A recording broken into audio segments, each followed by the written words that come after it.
Donc avant de passer la parole au DG pour entrer dans le vif du sujet de nos activités, ce qui est quand même, je pense, le plus important, un petit mot supplémentaire de ma part sur le momentum, ce qu'on appelle le momentum. Donc évidemment, et c'est surtout vrai dans le secteur de l'énergie, le succès d'un projet, eh bien, ça doit être la rencontre d'un besoin avec son marché, avec un contexte. Moi, je me souviens de Guillaume, personne très importante chez Arverne, me disant une bonne idée sans réaliser le projet, c'est quand même moyen, on n'y arrivera pas, ce qui est très vrai. Et évidemment, et j'espère que ce qu'on vous a montré et ce qu'on va vous montrer vont vous convaincre sur notre capacité à délivrer nos belles idées, nos idées simples mais géniales. Mais ce serait encore pire d'avoir une bonne idée, savoir le réaliser et ne pas avoir le débouché, le contexte, évidemment le débouché commercial, mais il y a aussi le débouché plus global parce que dans le monde de l'énergie, on doit répondre à un besoin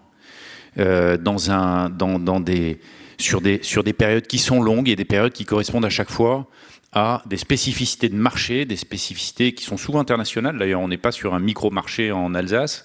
Évidemment, même si on doit raisonner très local, c'est notre ADN, mais tout ça dans un contexte beaucoup plus global qui va driver des choix qui sont souvent politiques. Donc c'est pour ça que ça se joue aussi à l'échelon national ou européen. Et donc nous, on a trouvé notre marché. Thierry vous a montré qu'on travaillait sur les aspects commerciaux une fois qu'on savait comment travailler techniquement. Et donc ça va devenir notre force de réussir à dupliquer, à aller vite, à vendre notre produit, notre chaleur, notre lithium. Mais si on n'a pas un contexte porteur, si on s'est trompé sur le pari de la géothermie par rapport aux autres énergies, par rapport à des besoins qui évoluent, eh bien tout ça est inutile. Or aujourd'hui, vous le savez, puisque vous êtes en partie investisseur, vous investissez dans des projets en croissance. Si vous voulez de la croissance, si vous voulez de la viabilité économique, si vous voulez de l'industrie, et aujourd'hui il n'y aura pas de souveraineté sans industrie, il n'y aura pas de liberté tout court sans industrie, il faut réindustrialiser. On était un pays industriel, on veut le redevenir, c'est une très bonne chose. Aujourd'hui, on est au niveau de la Grèce, en Europe. On peut mieux faire, connaissant la richesse de notre pays, à tous les niveaux, et notre créativité, notre ingéniosité. Il faut réindustrialiser, ça c'est un constat global que font tous les États de l'Union européenne, dont la France. Et sans énergie, pas d'industrie. Jean-Marc Jancovici le dit assez bien d'ailleurs, il dit c'est pas l'industrie qui tire le niveau de production d'énergie, c'est l'inverse, c'est l'accès à l'énergie, la capacité de produire de l'énergie qui va mettre le curseur sur la capacité des États à réindustrialiser, à travailler. Donc il faut accéder à de l'énergie. Il faut accéder à de l'énergie qui répond à un triptyque. On en enlève un des trois, ça marche plus. En tout cas, ça marche beaucoup moins bien. D'abord, c'est la souveraineté, on l'a remis en premier. Si on est enchaîné entre les US, la Chine, le Middle East, bah forcément ce sera plus cher, forcément on sera esclave d'un certain nombre de volontés de pays qui, encore une fois, ne sont pas forcément nos copains. Et donc si on n'est pas souverain, si on n'est pas capable de se réinventer sur notre territoire, ça ne marchera pas. Donc ça, c'est le premier critère d'un projet énergétique et industriel pour prospérer. Sécuriser l'approvisionnement donc va devenir une des clés de succès de l'avenir de nos pays. La compétitivité, pas simplement économique, il faut qu'on soit compétitif économique par rapport au gaz, par rapport à la biomasse, par rapport aux autres énergies en tant que chaleur, et notamment chaleur verte. Mais quand on dit compétitivité, c'est aussi l'accès donc à cette énergie, la faculté à aller la chercher, à ne pas attendre 3 ans pour avoir un équipement, du matériel, etc. Il faut quand même maîtriser cette chaîne. C'est tout l'intérêt de ce que vous a montré Thierry. On sait faire seul chez Arverne sur notre modèle. Mais voilà, de façon générale, si on n'est pas compétitif, on est mort. C'est une porte ouverte, mais ce n'est pas que économique. Mais évidemment, il nous faut des prix qui soient prédictifs, stables, moins chers. Et puis la transition, on a tendance à l'oublier, quelquefois maintenant, à cause de tous les problèmes des 2 autres points, mais évidemment, c'est le cœur aussi des enjeux. Si on ne contribue pas à la transition, si en fait on fait semblant, mais qu'on utilise du fossile à chaque fois qu'on peut l'utiliser, c'est pareil, je n'y crois pas. Moi, c'est pour ça que j'ai créé Arverne, c'est que je suis intimement persuadé que le 3e point, il est toujours aussi important, et que si on arrive déjà à remplir les 2, mais en plus que on passe d'une énergie dépendante et fossile à une énergie de liberté et économique et décarbonée, et ben là on a tout gagné. Et donc ces 3 points, et ben c'est la raison d'être, ou en tout cas une des bonnes raisons de se dire on va miser sur Arverne parce qu'on coche ces 3 cases. Au niveau de la chaleur, donc là aussi il faut faire le distinguo entre la chaleur et l'électricité. L'électricité, on en a évidemment besoin tous les jours, mais on n'a pas besoin que de ça. On a besoin de chaleur pour se chauffer, pour chauffer des process, pour chauffer des bâtiments. On a besoin de froid aussi de plus en plus. C'est 50%, voire plus, de la finalité de l'utilisation des énergies. Donc, voilà, petite illustration et chiffres sur cette notion de dépendance en chaleur. En chaleur, hein, je le dis bien, nous on va chercher de la chaleur primaire à la source. On peut faire de la chaleur avec l'élec, on peut faire de la chaleur avec le gaz, qui est une énergie qui est avec un rendement comme le pétrole très fort, mais qu'on doit transformer, alors qu'on doit transporter, produire, transporter, transformer. Tout ça fait beaucoup de déperdition, fait beaucoup de CO2 à la fin. Et en plus, cerise sur le gâteau, de provenance qui alors sont pas figées, mais aujourd'hui voilà, d'où on apporte notre gaz pour nous chauffer. Donc cette chaleur, géothermisons-la. Je pense que ça fait du bien à la nature, ça fait du bien au territoire, et puis ça fera du bien à nos et à vos portefeuilles. C'est encore une fois tout le projet d'Arverne qui là trouve son marché. Là on trouve notre marché, on trouve un contexte qui aujourd'hui et pour des décennies va montrer que le modèle qu'on a préempté quelque part, il fonctionne. Moi je me suis posé des millions de questions sur la pertinence de la géothermie versus le gaz quand j'ai commencé, parce que j'étais gazier, entre guillemets, et j'en suis très fier, parce que c'est une très belle industrie, mais qui n'est plus adaptée aux besoins ni de la planète, ni des économies locales ou nationales ou européennes. On est mort si on continue au gaz, mais une des questions fondamentales, ça a été comment on combat le gaz, mais économiquement. Comment on combat le gaz qui a un rendement fort? Comment on combat le gaz qui est facile d'accès? On tourne un robinet, en tout cas pour les consommateurs. Après, il faut imaginer toute la chaîne. Et là, ça donne le tournis. Et aujourd'hui, ce qui véritablement a changé la vision des choses, c'est cette volatilité qui est représentée à gauche. En fait, on ne sait pas ce qui se passe. Encore une fois, qui aurait imaginé qu'il y ait la guerre en Ukraine? Qui aurait imaginé qu'il y ait la guerre en Iran? Peut-être certains, peut-être beaucoup. Mais le fait est qu'on est totalement incapable de dire si le gaz demain sera à 250, à 300, voire même à 500, ou s'il va revenir à 60. Et si on va le racheter à 60. Parce qu'en fait, et là c'est le graphe de droite, on n'est pas cher en géothermie. Là aussi, il est reçu, on n'est pas cher. Et là, on est encore trop cher. Ça, c'est en gros qu'un client ou un utilisateur potentiel est en droit de regarder. Qu'est-ce que je prends? Je prends une biomasse, je prends une chaudière, je prends du gaz. Du gaz, je suis à 63 en moyenne. En géothermie, on n'est même pas 60. Moi, je considère que c'est encore une moyenne qui ne tient pas compte de nous, ce qu'on sait faire et de ce qu'on va proposer. Mais déjà avec ça, je dirais, compte tenu du contexte, c'est presque un no-brainer. Donc là aussi, on est avec une énergie qui, en fait, n'est pas si chère. Et qui, en plus, si vous vous amusez à demander à Safran pourquoi ils sont passés en géothermie, c'était chiant pour eux. Un rig, des négos, des demandes d'autorisation, ils ne savent pas, ils ne connaissent pas, c'est même anxiogène, je pense, pour un. Ils l'ont fait. Et si vous demandez pourquoi, je pense que la réponse, elle est en premier lieu, au-delà de l'image, la com, la décarbo, qui sont très importantes. C'est la stabilité des prix. Vous signez un prix stable, indexé quelquefois, certes, mais c'est stable. Donc c'est stable, c'est moins cher, c'est vert, c'est français. Et ça, c'est nous. Donc le volet écologique, évidemment, il fait partie intégrante de nos prérogatives, de notre vision. On ne le vend pas encore assez, peut-être, parce qu'en fait, il va y avoir aussi tous alors ça peut paraître des noms barbares, mais les UTS, tout ce qui va en fait pricer le CO2, qui va arriver, parce qu'on est dans une logique où, à un moment donné, on doit tenir compte de ceux qui émettent, de ceux qui n'émettent pas, et de ceux qui importent du CO2. Donc tout ça va être calculé, et donc la géothermie s'en sortira encore plus par rapport aux autres, parce que la géothermie, c'est la moins émettrice de CO2. On fait économiser à nos clients du gaz à effet de serre, donc on fait participer à la grande cause de la décarbo, à tous ceux qui passent à la géothermie. Les métaux critiques, c'est encore pire, presque, en termes de dépendance. on passe d'une dépendance Middle East presque, une dépendance pétrolière à une dépendance chinoise sur les métaux critiques, qui bouge pas trop, parce qu'en gros c'est la Chine qui raffine, avec 2 sources d'approvisionnement, que sont les salars en Amérique du Sud et la mine classique en Australie, même s'il y a évidemment d'autres projets ailleurs. Mais donc ils mettent l'Europe dans une position là aussi de faiblesse pour ces futurs approvisionnements qui sont nécessaires, puisqu'il faut du cobalt, il faut du manganèse, il faut du nickel en quantité phénoménale pour électrifier les usages et notamment la mobilité électrique, mais pas que, les batteries au sens large, hein, pour tout ce qui va être stockage d'énergie. C'est un des futurs, c'est une des clés du nouveau paradigme énergétique, il est là, et donc pour tout ça, il faut des métaux. Et les métaux, eh bien, c'est ce que je vous ai montré, c'est de la mine, c'est de la dépendance, et quelquefois c'est du CO2, même en fait assez souvent, voire même de la consommation d'eau, voire même des désastres écologiques. Donc sans juger ça, qui n'est pas évidemment de notre prérogative, nous ce qu'on peut dire, c'est qu'on croit les prévisions, même si elles sont optimistes, pessimistes.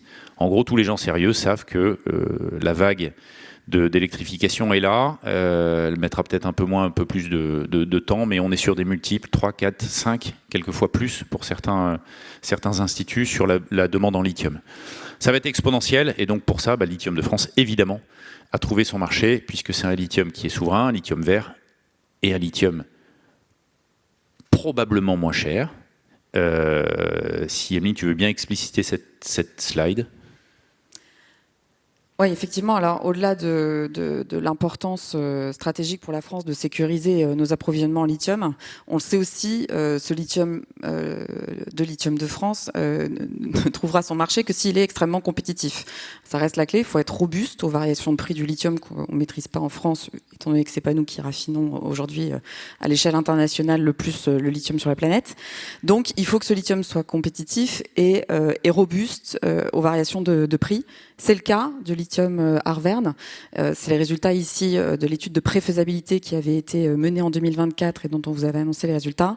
Le projet Arverne a un lithium dont le coût de production fait partie des moins chers de la planète, puisqu'on est dans le premier quartile de tous les projets qui existent aujourd'hui à l'échelle internationale. Et donc, le volet économique est évidemment important, mais sur le second volet environnemental, il est également clé. Vous le savez, il existe plusieurs façons d'extraire du lithium. Pierre en a parlé. L'avantage environnemental du lithium géothermal, il est de 4 ordres. Le premier, c'est l'empreinte au sol. On en a parlé. De la même façon que la géothermie est une énergie discrète, l'extraction de lithium géothermal est également discret au sens où la production est à l'échelle d'un doublé géothermie, donc c'est assez faible en termes d'empreinte au sol, et donc ça compte énormément dans la préservation des territoires.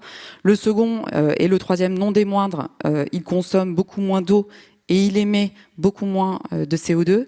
Et enfin, parce qu'on y travaille, ça fait partie de la mission d'Arverne et de notre conviction profonde d'un point de vue réindustrialisation de la France, ça crée aussi des emplois d'une façon extrêmement directe dans les territoires, mais aussi sur tous les emplois qui peuvent être associés de façon plus indirecte. Ces enjeux-là, je pense que les autorités, à la fois au niveau national, mais aussi au niveau européen, les ont bien en tête. Et c'est ce que tu vas nous détailler, Pierre, sur la partie, effectivement, momentum. C'est encore moi. Non, alors sur le cadre, parce qu'on parlait on parlait du marché, enfin du contexte, etc. Si ça se traduit pas en actes écrits, réglementaire presque, eh bien ça sert à rien. Thierry l'a dit tout à l'heure, forer un puits, c'est pas un coup de téléphone en disant j'ai l'intuition qu'il y a de l'eau chaude et je vais forer dans mon jardin. Ça se passe au Texas, comme ça. Du coup, ça va plus vite. Chez nous, c'est un petit peu plus normé, c'est un petit peu plus protecteur également, je pense, mais c'est un petit peu plus long. Et donc tout ça doit être encadré par des textes, un cadre législatif qui est en train très clairement de prendre le virage de la géothermie. Et on le sent et on le voit depuis des années.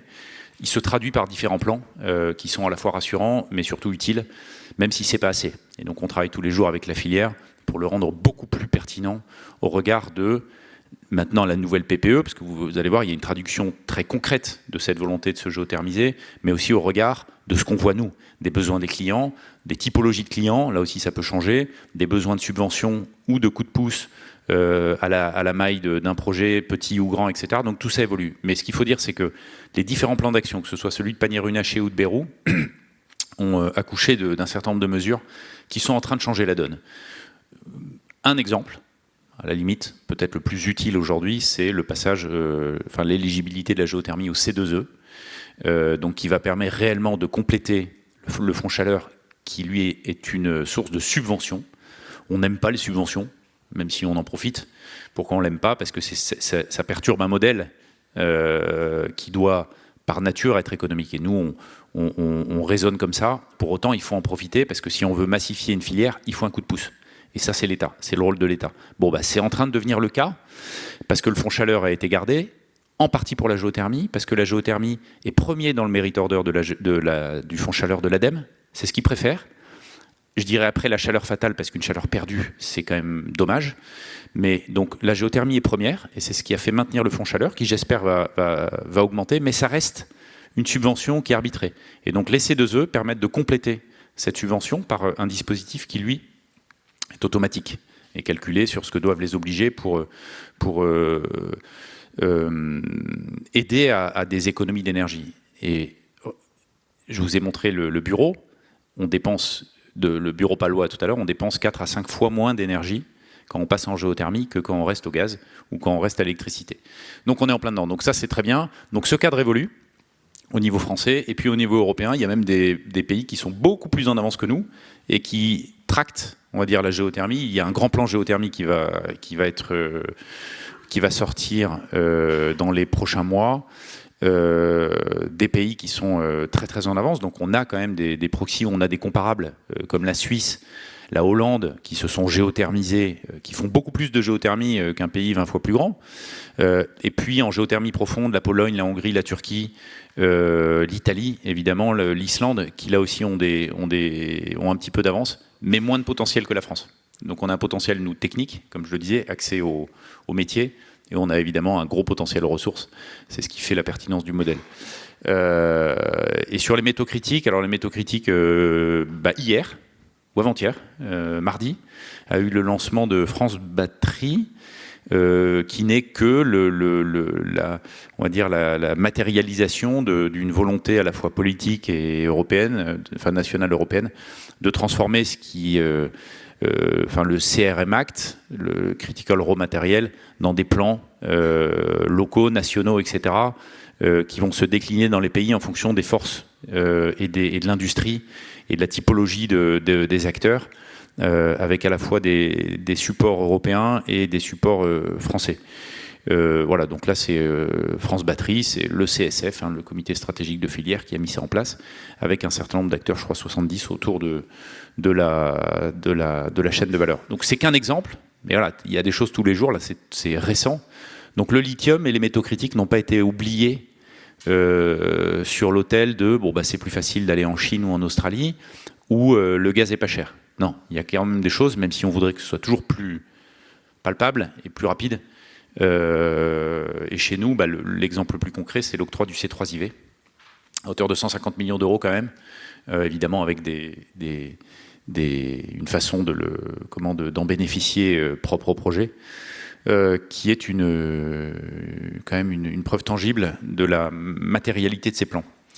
Voilà, donc un contexte qui ne peut pas être plus porteur, même si, encore une fois, c'est souvent, c'est toujours même insuffisant, ça va jamais assez vite.